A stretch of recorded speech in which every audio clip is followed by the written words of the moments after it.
This is Tony from Label Gator. We're going to talk about labels today and the constructions that make up a label.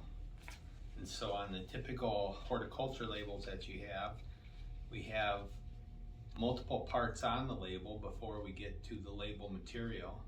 We have a varnish, which you can see a pattern in on the label, and normally you can print in the areas that do not have varnish, and you can't print very good with ribbon over the varnish.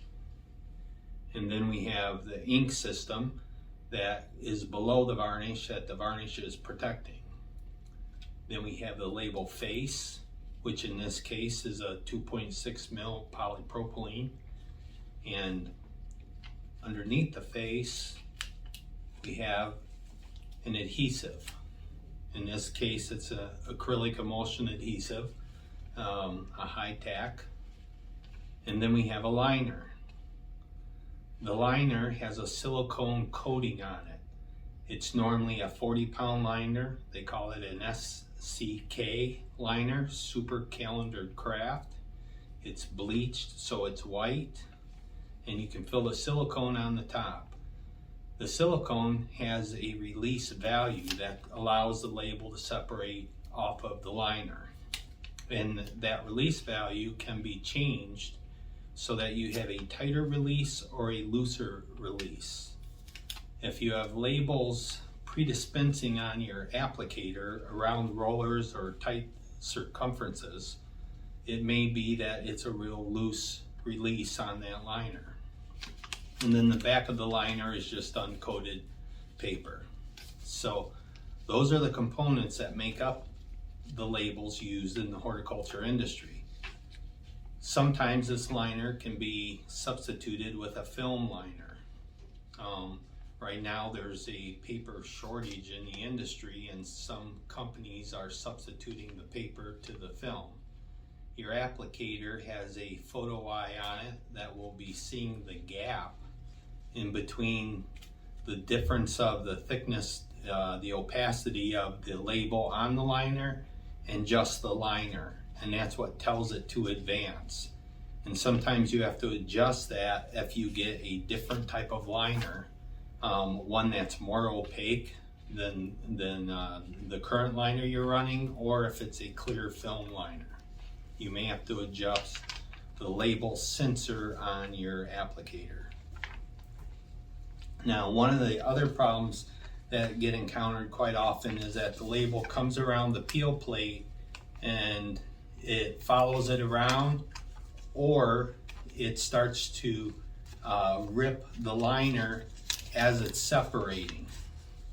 Quite often when this happens, there's a deep die cut in the liner. The die cut shape of the label right on the die may have a cut through the silicone face.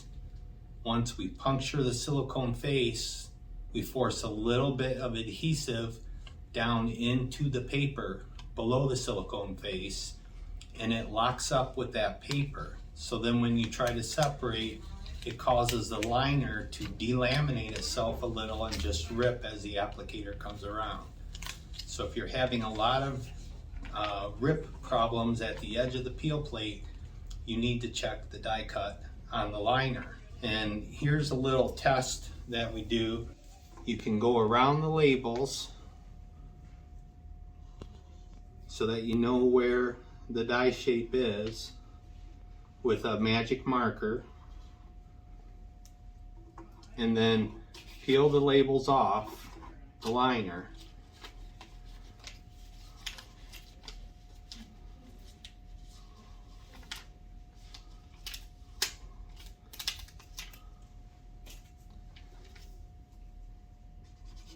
And then you run the marker over that liner on the face of the silicone, right over the die edge. If you see that the die is starting to bleed through, you'll see it come through the back of the liner.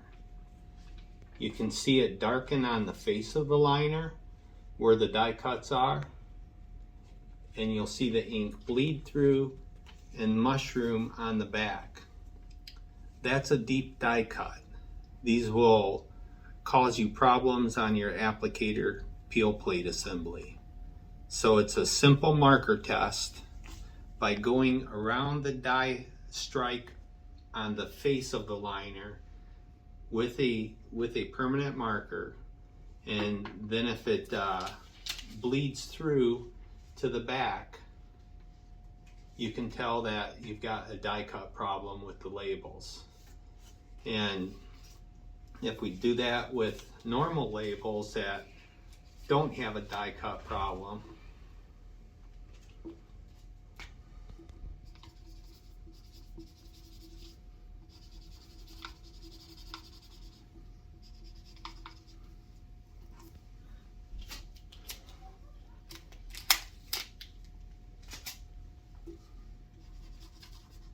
you don't see the mushroom on the front, you don't see it's starting to go through the back.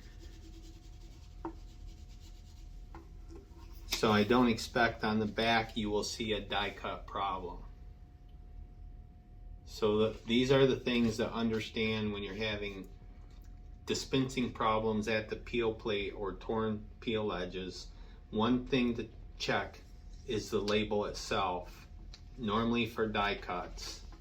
Sometimes you may find that the back looks like the front on the silicone liner. If you don't see the shiny silicone coating on there, sometimes in the coating mill they will have a void of silicone on the liner. Then the adhesive is just sticking basically on paper, and that can cause a problem. Doesn't happen very often. Normally we can't run them on the press and strip away the waste in between the liners, but once in a while you have skipping silicone voids on the liner, and that will cause the same problem. So those are the items to check on label materials. Thank you for your time.